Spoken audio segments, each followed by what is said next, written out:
Señor Vilamatas, uno de los temas básicos de su relación con la literatura es la ironía. Y no estamos hablando aquí de esa burda y grosera ironía a la que estamos acostumbrados, sino aquella que se mueve entre la desilusión y la esperanza. ¿Es una ironía escéptica en consecuencia? No, al contrario, porque es una ironía cervantina.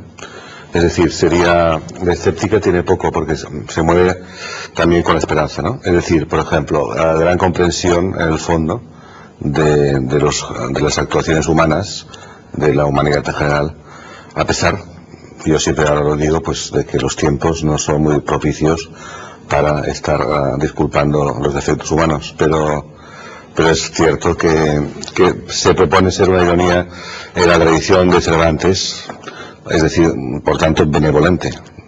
Aunque claro, ya digo que ha pasado mucho tiempo desde que Cervantes escribió y las cosas no han ido para mejor. No, evidentemente la idea de progreso ha quedado relativizada, ¿no? Relativizada. Dice usted que la ironía es la forma más alta de la sinceridad. Y yo que tenía la impresión que muchas veces la ironía era simplemente, o no tan simplemente, una refinada forma de humor, y no necesariamente algo vinculado con lo falso o con lo verdadero. Está ligado con la sinceridad, aunque no se dice precisamente la verdad directamente, que siempre a veces provoca conflicto, y se dice igualmente la verdad que la otra persona que la escucha la capta, pero de una forma más efectivamente refinada, y es una manera posible de salir de la encerrona en la que uno puede estar en un momento determinado en una conversación, decirle a la otra persona o a los otros algo que realmente dicho directamente quedaría como agresivo, y también lo es la ironía, mucho más, pero mucho más útil para poder decir lo que hablar sin ofender. Claro, ofendiendo más en realidad. Al final de cuentas.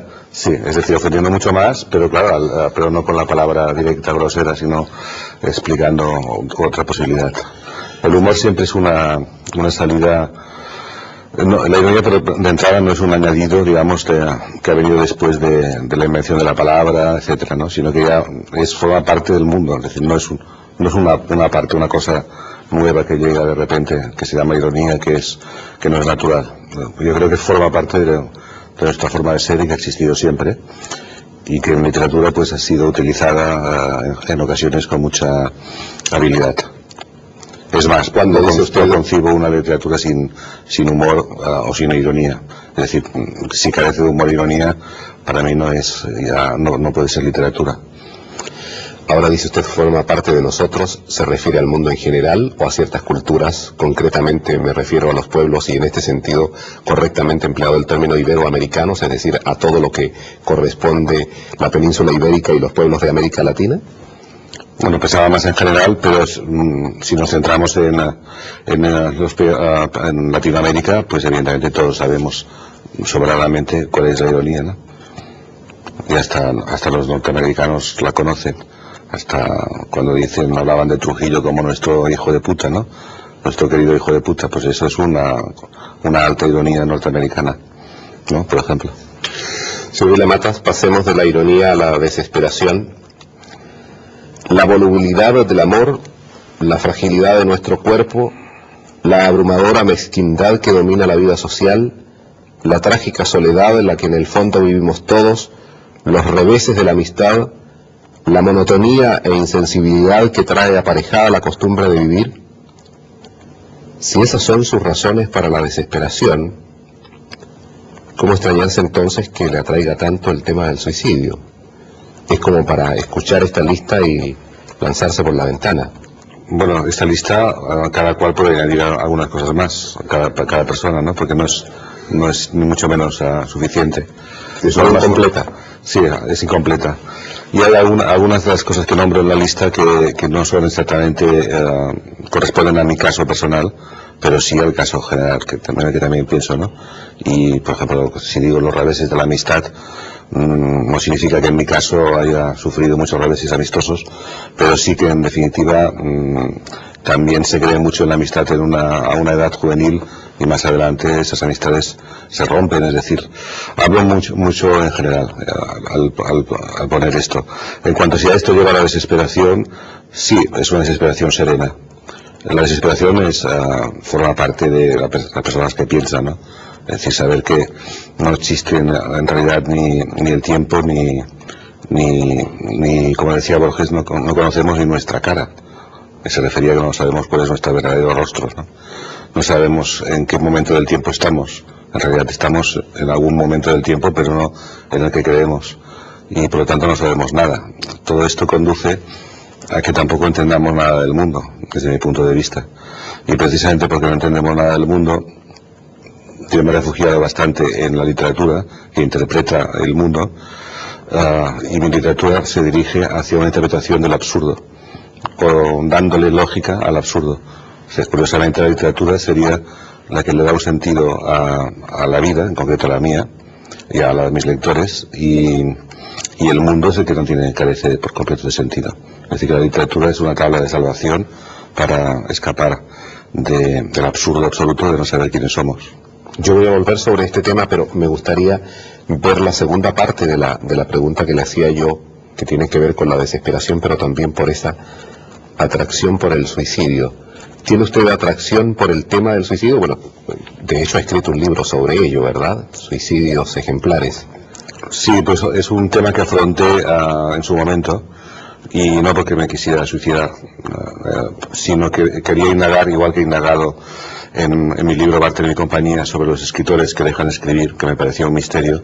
También me parecía un enigma sobre el que tenía que indagar el tema del suicidio. A través de ese tema pude ganar todo un libro de relatos sobre suicidios distintos, y durante 2 años investigué sobre esto sin llegar a ninguna conclusión de ningún tipo, entre otras cosas porque el que se suicida, el que se mata, se da a muerte por mano propia, es alguien que después no te lo puede explicar el motivo exacto, y aunque haya dejado una carta, puede ser que haya cambiado de opinión y se haya suicidado por otra cosa distinta de la que ha puesto en la carta. Por lo tanto, nunca se sabe el motivo real por el cual una persona desaparece matándose por mano propia.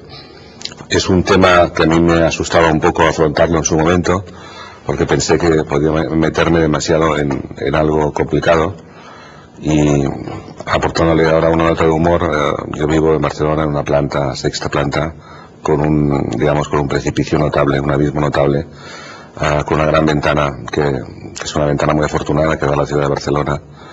Y durante todo el tiempo, sobre todo que en lo que trabajé pues sobre el suicidio, pues siempre tenía el temor de que, es cierto que cuando toco un tema en un libro me meto muy a fondo en esto, y yo mismo incorporo el personaje principal del libro, el narrador, me identifico mucho con lo que hago, y toda mi vida se impregna de lo que estoy escribiendo en aquel momento. De tal manera que la ventana esa podía ser en ese momento una tentación. Sí, puede ser también ahora, pero en aquel momento mucho más. Y, por ejemplo, un amigo francés, el dibujante y escritor Copy, que escribió obras de teatro en París, escribió una obra sobre una rata a la que lanzan sola al espacio, y es la única persona, el único ser viviente que queda en el mundo, y es una rata que viaja por el espacio, y él incorporó el papel de la rata, es un monólogo la obra, y durante un año a todos nos dio la paliza, que se dice en español, porque se había vuelto una rata directamente. Todo su comportamiento y todo lo que hacía era de rata. Y en mi caso muchas veces me identificó con los temas, ¿no? Cuando escribía Barter y compañía estaba inquietísimo, sobre todo por el tema de los que dejan de escribir, y indagaba tanto que preguntaba a todas las personas con las que me encontraba por personas que ellos supieran que hubieran dejado de escribir, que fueran Barthelbys. Cuando he tratado el tema de París ha sido obsesivo. En París no se acaba nunca. Ha sido obsesivo hasta el punto de que fui muchísimas veces de viaje de Barcelona a París para escribir el libro. Es decir, me impregnan mucho los temas. Y en suicidios, pues evidentemente corría este riesgo bastante complicado. En el libro en el que estoy metido ahora, que es sobre la desesperación y el tema de la ausencia, desesperación o desaparición y el tema de la ausencia, pues claro, también es un poco está en el filo del peligro, porque, en fin, siempre corro el riesgo de ausentarme de alguna forma inesperada o desaparecer y tomármelo tan a fondo que desaparezca. No digo cómo, pero porque forma parte de la novela. Sí. Una aclaración sobre lo que usted dice, porque lo ha mencionado 2 veces. Esta importancia que le dio en su momento determinado cuando escribía la novela al intentar saber por qué habían algunos escritores que dejaban de escribir. ¿Usted nunca se ha planteado esa insensata posibilidad? Yo escribí el libro, Barthelby y compañía, sin darme cuenta que lo había elegido este tema, pensando que era porque había este enigma de los que dejan de escribir, que es cierto que para mí era un misterio. Una cosa que me gusta tanto como escribir, pues cómo es posible que personas como el poeta catalán Foix, a los 80 años hizo una conferencia en Barcelona para despedirse de la poesía. Y claro, yo justo en aquella época tenía 20 años y quería escribir y pensaba cómo puede ser que este hombre renuncie, cómo va a seguir viviendo renunciando a esto. El poeta Pere Gimferrer me dijo: no te preocupes por este tema de Foix, porque me he enterado de que sueña poemas. Bien, entonces quedé más tranquilo a saber que por la noche soñaba, y no los escribía, pero los soñaba. Pero nació del enigma de por qué se deja de escribir, y gracias a escribir sobre los que no escriben o dejan de escribir, pude escribir yo. Eso me di cuenta al final. Salí adelante en mi proyecto de literatura, de escritura, gracias a escribir sobre los que no escriben. El problema estuvo, que fue un gesto un poco inconsciente esto, porque el día en que en la rueda de prensa en Barcelona se presentó el libro para la prensa, siempre hay una pregunta rutinaria que se suele hacer en las ruedas de prensa, casi hacia el final, que es: usted que proyecta otro libro, está preparando otra cosa. Y entonces, claro, hacía solo 2 meses que había terminado Barthelby y compañía, y como es lógico, pues no tenía previsto nada. Pero sin embargo, al tener que decir que no, me di cuenta, y soy muy tímido y enrojecí, y me di cuenta, le dije a la periodista, pues que no tengo nada. Me quedé muy parado porque me di cuenta de que me había convertido en un Barthelby, o sea, que me habían pagado con mi propia moneda. Y a partir de ese momento, muchas situaciones que vivía, en las que me daba cuenta de que aún no había puesto en marcha un nuevo libro, me conducían a la sospecha de que me había convertido en un Barthelby, en un escritor que no escribiría más después de haber escrito el libro sobre los que no escriben.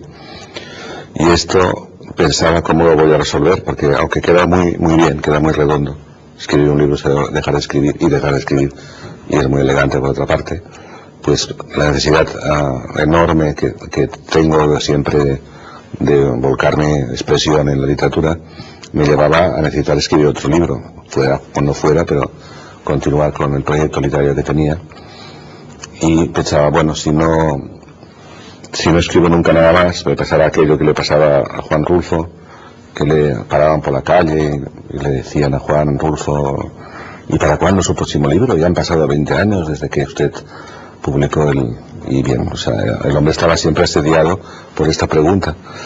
Y pensaba, bueno, me convertiré en una especie de Marcel Duchamp, es decir, que mi obra sea yo mismo. Contestaré esto: no, ya no escribo porque escribo en la vida, diría, ¿no? Soy un escritor de la vida. Pero claro, es un poco terrorífico ser escritor en la vida, porque es el caso de este italiano Bobby Badlen, del que hablo en Barthelby y compañía, que tenía un talento inmenso para escribir, y precisamente por eso no escribió nunca. Y Bobby Badlen tenía tantas ganas de escribir, aunque no escribía, que escribía en la vida de sus amigos.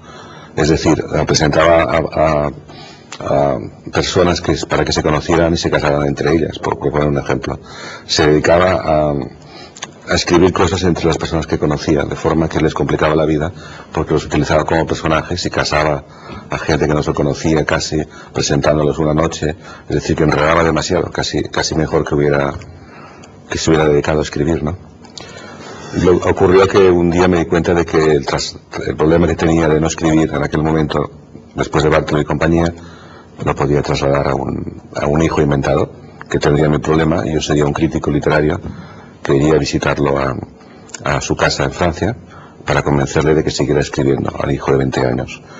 Y ese fue el arranque del mal de Montano. O sea que salí del problema de la manera en el fondo más sencilla, de todas, que es yéndome al otro extremo.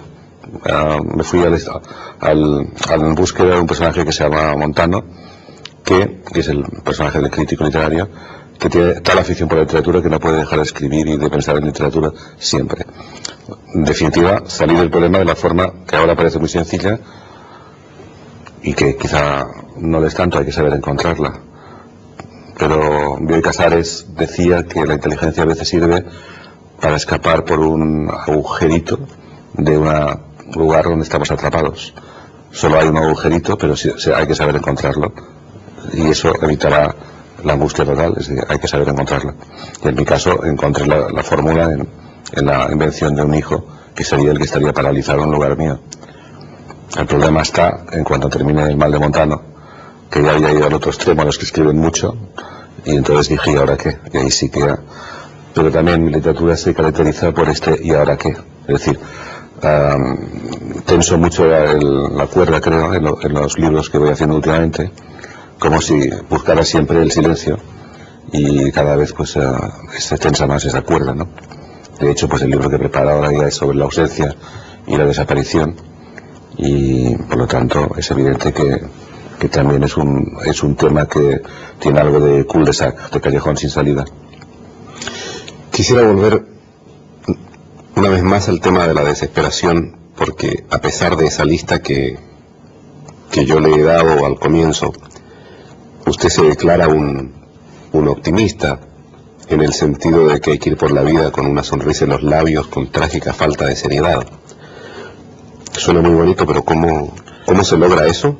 Se trata de un proyecto que tenía, era morirme riendo. Lo que pasa es que con el tiempo lo he ido modificando, porque ahora ya no estoy tan convencido de que tenga ganas de morirme.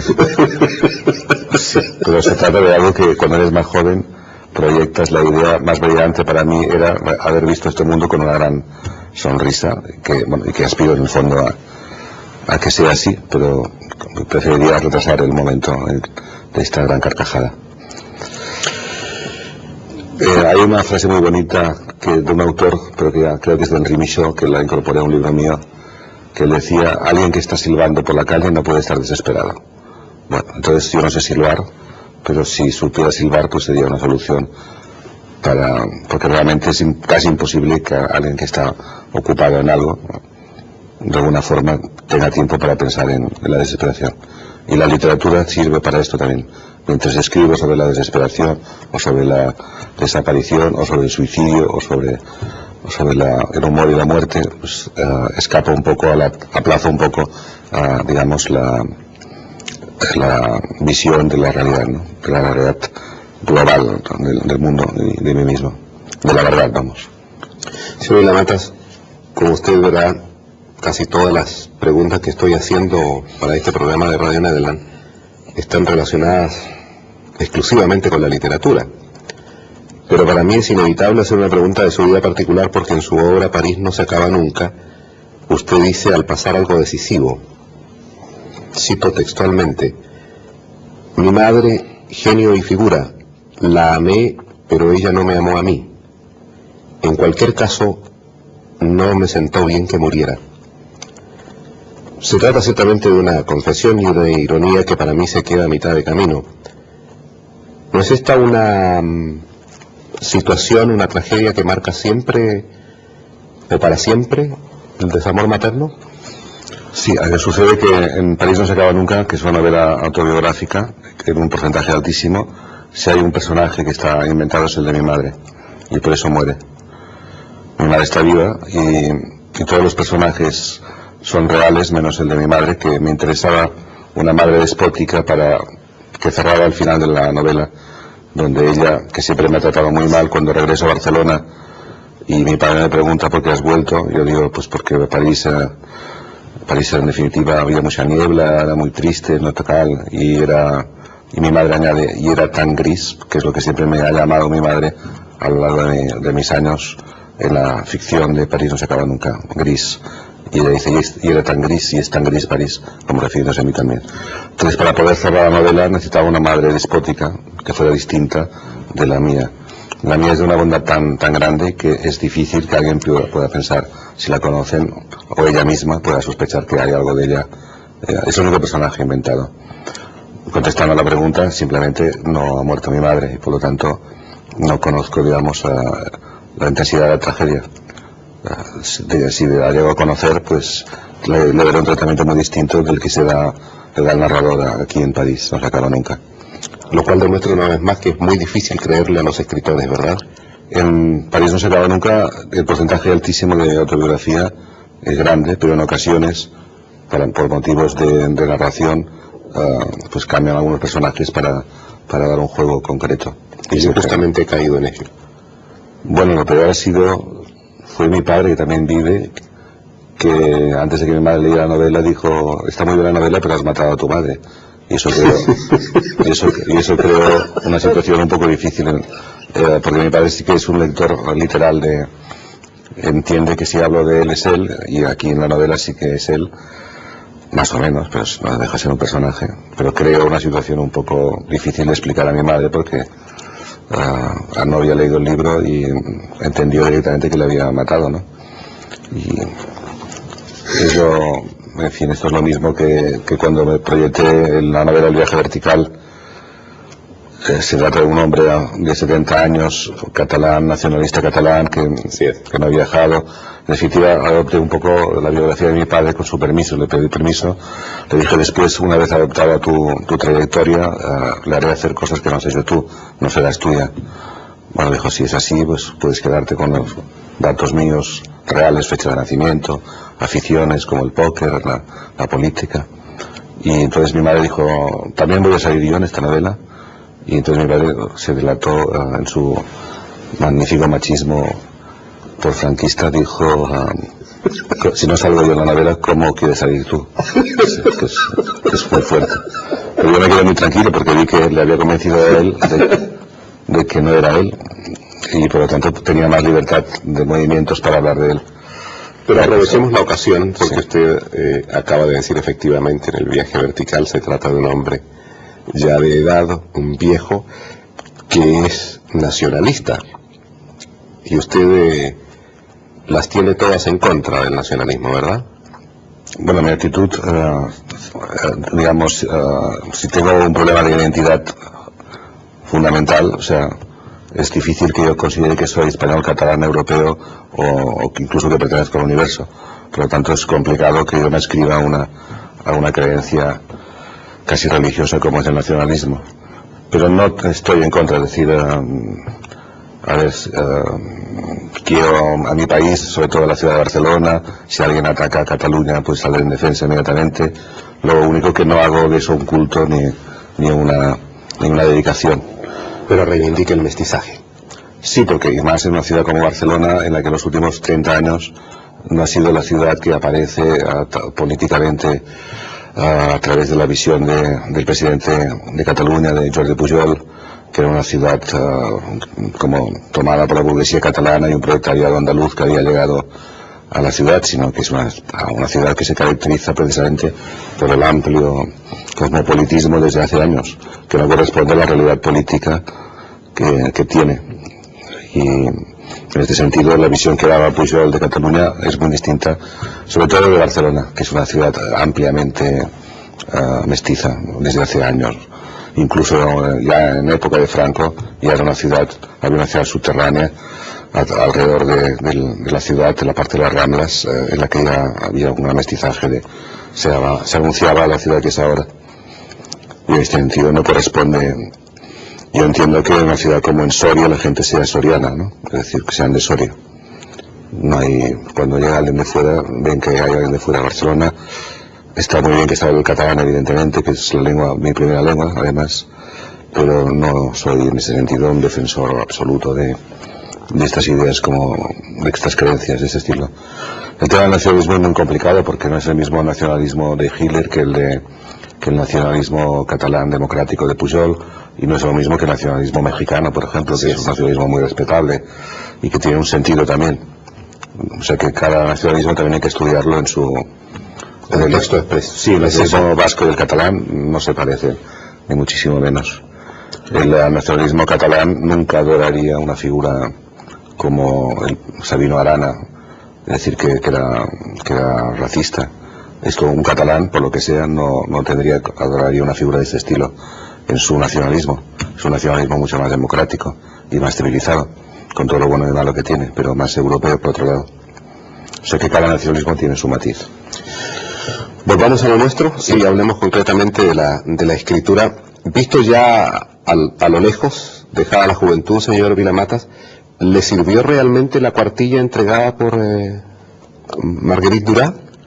Me sirvió para no hacer absolutamente nada de lo que me dijo que tenía que hacer, claro. Y para construirme una cosa propia. Sí, una literatura propia, personal. Es decir, que todas las instrucciones, como tampoco las acababa de entender, las preguntaba, me explicaban lo que era, pero después me lo llevaba a mi terreno y lo construía. En este sentido, París no se acaba nunca. Lo que explica es cómo se construye la primera novela y cómo se construye un estilo propio, personal, a base de hacer tabla rasa de los consejos y de lo que se ha leído antes, intentar hacer algo muy propio, aunque uno acabe pareciéndose siempre a algún escritor o a alguien, ¿no? Y la originalidad es imposible. Pero hay un intento de...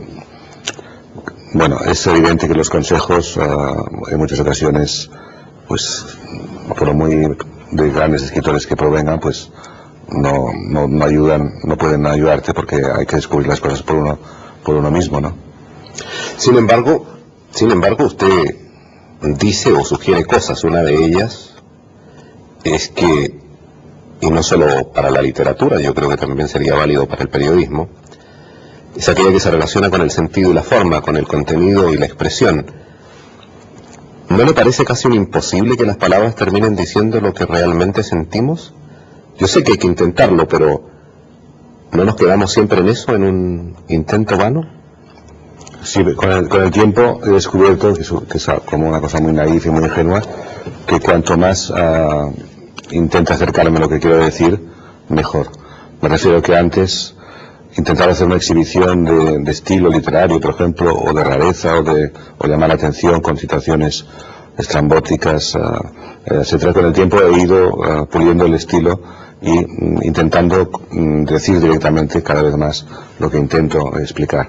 Y cuanto más sencillo sea, mejor, porque significa que he adquirido he logrado la frase exactamente que estaba buscando.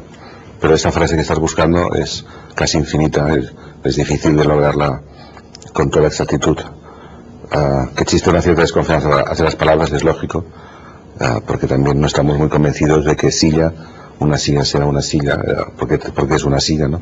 En James Joyce, ¿por qué la llamamos silla? En James Joyce dice que hay en un nombre, que hay en un nombre, eso es exactamente lo que nos preguntamos cuando de niños nos dicen que ese nombre es el nuestro.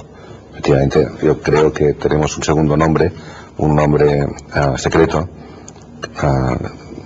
que es el que no conocemos, o que algún día llegaremos a conocer. Y por lo tanto, desconfío de mi propio nombre, desconfío de mi familia, desconfío de mi nación, desconfío de la historia de la literatura, desconfío, ahora iba a decir de todo, pero sería muy exagerado, porque, por ejemplo, estoy sentado en una silla, y si desconfío conversando aquí. Sí, y si desconfío de la silla me caería al suelo, supongo. Es decir, si no existe la silla, caigo al suelo. Pero cierta desconfianza hacia las palabras es de lo que habla precisamente Barthelemy y compañía, ¿no? De la difícil posibilidad de expresar exactamente lo que pensamos. De hecho, desde el momento que pensamos, al momento que lo pasamos al papel, siempre se transforma lo que ibas a decir, ¿no? Y ya no digamos hablando. O sea que es complicado. La escritura lo que sí permite es reelaborar el pensamiento e intentar acercarse a lo que uno quiere decir. Señor Vila-Matas, y con esto yo voy a concluir. Escribir para oponerse, para luchar contra la máquina retórica del mundo actual, esa máquina que incita a la velocidad y al futuro, y nos arrebata el presente, que es la única en el fondo vida verdadera en la que realmente podemos vivir y amar. ¿No es pedirle demasiado a la literatura?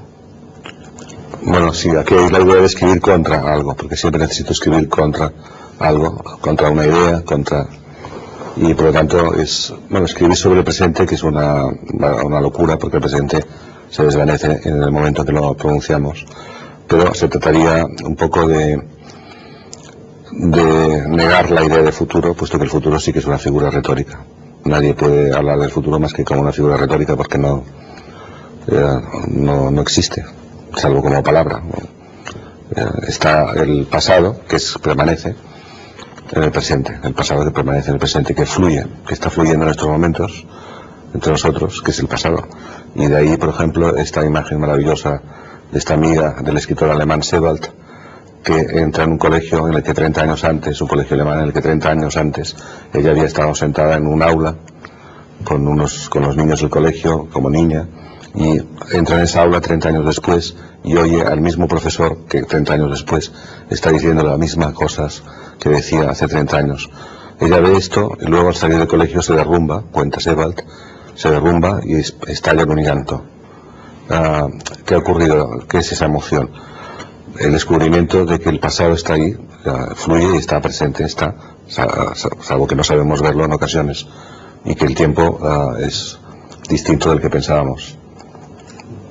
Uno vuelve a estar en el mismo lugar en el que estaba y no ha transcurrido, ha quedado anulado por un momento, y la emoción viene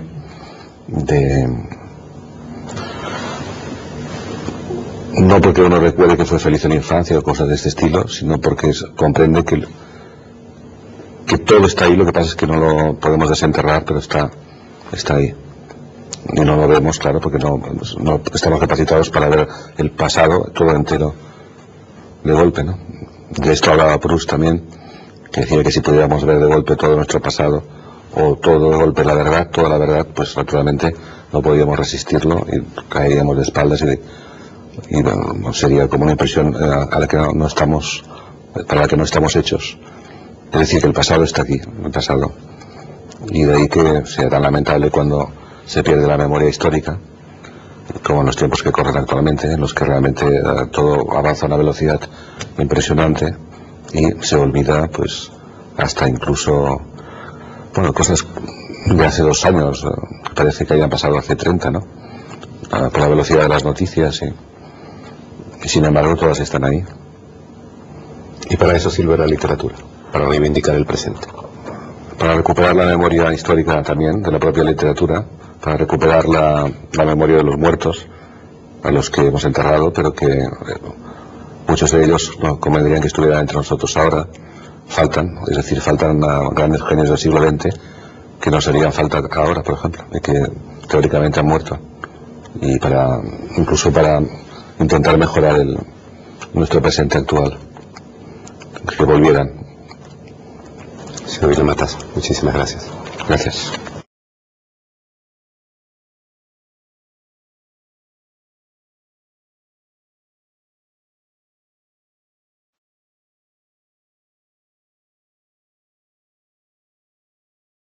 Señor Vila Matas, uno de los temas básicos de su relación con la literatura es la ironía. Y no estamos hablando aquí de esa burda y grosera ironía a la que estamos acostumbrados, sino aquella que se mueve entre la desilusión y la esperanza. ¿Es una ironía escéptica en consecuencia? No, al contrario, porque es una ironía cervantina. Es decir, de escéptica tiene poco, porque se mueve también con la esperanza, ¿no? Es decir, por ejemplo, la gran comprensión en el fondo de las actuaciones humanas, de la humanidad en general, a pesar, yo siempre ahora lo digo, pues de que los tiempos, no aparte de nosotros, se refiere al mundo en general o a ciertas culturas. Concretamente me refiero a los pueblos y en este sentido correctamente empleado el término iberoamericanos, es decir, a todo lo que corresponde la península ibérica y los pueblos de América Latina. Bueno, pensaba más en general, pero si nos centramos en Latinoamérica, pues evidentemente todos sabemos sobradamente cuál es la ironía, ¿no? Y hasta los norteamericanos la conocen, hasta cuando hablaban de Trujillo como nuestro hijo de puta, ¿no? Nuestro querido hijo de puta, pues eso es una alta ironía norteamericana, ¿no? Por ejemplo. Señor Vila Matas, pasemos de la ironía a la desesperación. La volubilidad del amor, no con la palabra directa, grosera, sino explicando otra posibilidad. El humor siempre es una salida. No, la ironía de entrada no es un añadido, digamos, que ha venido después de la invención de la palabra, etcétera, ¿no? Sino que ya forma parte del mundo, es decir, no es una parte, una cosa nueva que llega de repente, que se llama ironía, que no es natural.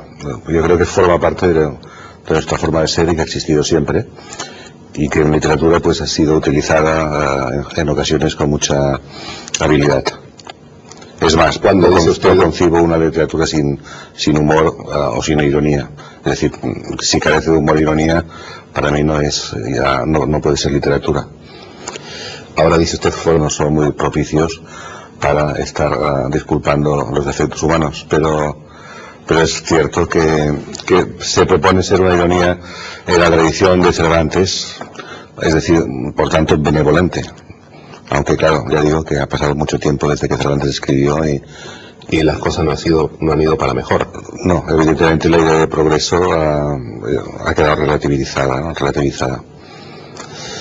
Dice usted que la ironía es la forma más alta de la sinceridad. Y yo que tenía la impresión que muchas veces la ironía era simplemente, o no tan simplemente, una refinada forma de humor, y no necesariamente algo vinculado con lo falso o con lo verdadero.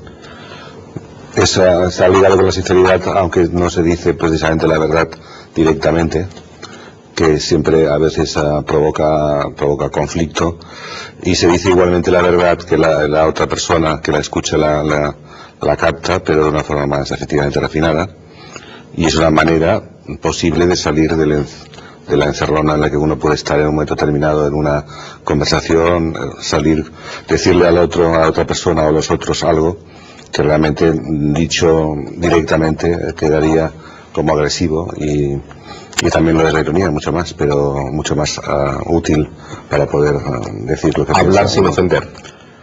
Claro, ofendiendo más en realidad. Al final de cuentas. Sí, es decir, ofendiendo mucho más, pero claro,